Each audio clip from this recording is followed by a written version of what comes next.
Hello there, everybody. Welcome back to 5 Minute Gaming News, the show that is still just moving along. Today in the news, let's talk yesterday with Platinum Games and their chief designer, Hideki Kamiya.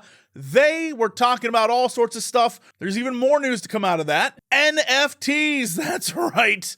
Platinum Games has some thoughts. Konami has recently been talking about their desire to dig more into the NFT space and will be pushing for games to find ways to include them. Well, Platinum Games is having none of it, calling it greedy behavior by other gaming companies. Platinum executive Atsushi Inaba went on to say, the people who are trying to promote NFTs and partner with gaming companies, their conversations seem extremely one-sided. They don't see how in any way this would benefit the consumer to have NFTs, which it wouldn't, and Platinum Games wants none of it. And this is just another salvo in the battle for the future of gaming, as more companies like Sega say they still see the potential. Thankfully, others have the courage to call out NFTs for what they are: garbage. A recent example was itch.io, or Itch.io, the platform for indie titles, saying that it was a hard no from them. I can't express how happy it makes me to see that not just the players, but devs themselves are standing up to the bigger companies saying like, no,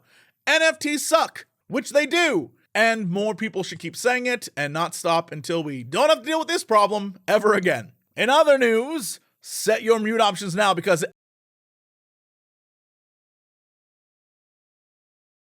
people are getting their hands on the game early and already have begun to share story tidbits and leak cinematics. Now sure, there have been leaks for a while. A few weeks back, people leaked the character creation, and fans seemed to love it. Understandably, however, people are a little bit more upset about story and world leaks. As for me at least, the whole point of this style of game is to discover it all for yourself. These games are purposefully complex and filled with lore that, the whole fun is discovering it randomly by exploring. It's the reason why dudes on YouTube get 1 million views for videos like, what the hell is Dark Souls even really about? On IGN, they said they had 6 hours with the game and barely scratched the surface. With that said, however, it could have been one of those like journalist things where they sat down, played a little bit, took some notes, went around looking at things, not actually playing, getting B-roll, that kind of thing. Who knows? But stuff's out there is what I'm saying.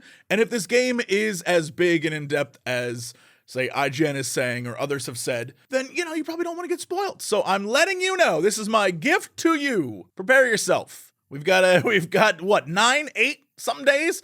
It's next week, y'all. We're almost there. And lastly for today, EA says that Battlefield 2042 failed to meet player expectations, which is certainly one way of putting it. Reportedly, during an internal town hall style meeting held on the 15th, executives took 20 or so minutes to discuss what exactly, in their eyes, went wrong with the launch. The first thing they said, and a lot of people have said this before, just the Frostbite engine is too old, and all of the updates and upgrades and it was a lot, and it was a problem. Another major reason suggested was the work-at-home environment caused by COVID. Add up all this new innovation, all this ambition for the project, and then add a global pandemic halfway into the project, where the game teams had to work from home, we ended up with more new variables in development than we ever have experienced before. Another thing mentioned is that while, yeah, they definitely noticed feedback about bugs in the beta, they also saw a lot of people who were really happy to have Battlefield back, and cheering them on. So, I guess they didn't focus on the bugs? I'm not sure what they meant by that. But they did have day 0 and day 1 patches, so they clearly must have known. It's just a weird statement to be like, well, people seem to like it, so all those people complaining about bugs. But the big takeaway they had about what really hurt the game was Halo Infinite's release just days after Battlefield's. And so with all of that, 3 big takeaways were to be had: bugs in performance, game design and feature choices, the game not aligning with player expectations. And yeah, it's very good to work on those things, but that all seems fundamental to game creation.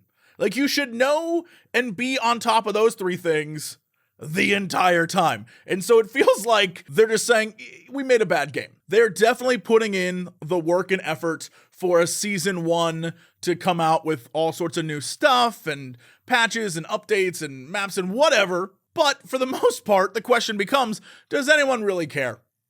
Just like with every game that has a bad launch, will people come back to play it once problems have been fixed? Will Battlefield fans return? Maybe.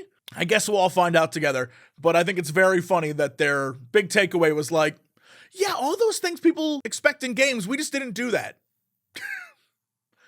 Cool. All right. So what's the plan? Speaking of plans, good plans, I'm about to download Horizon Forbidden West so I can get on that for tomorrow. So very excited.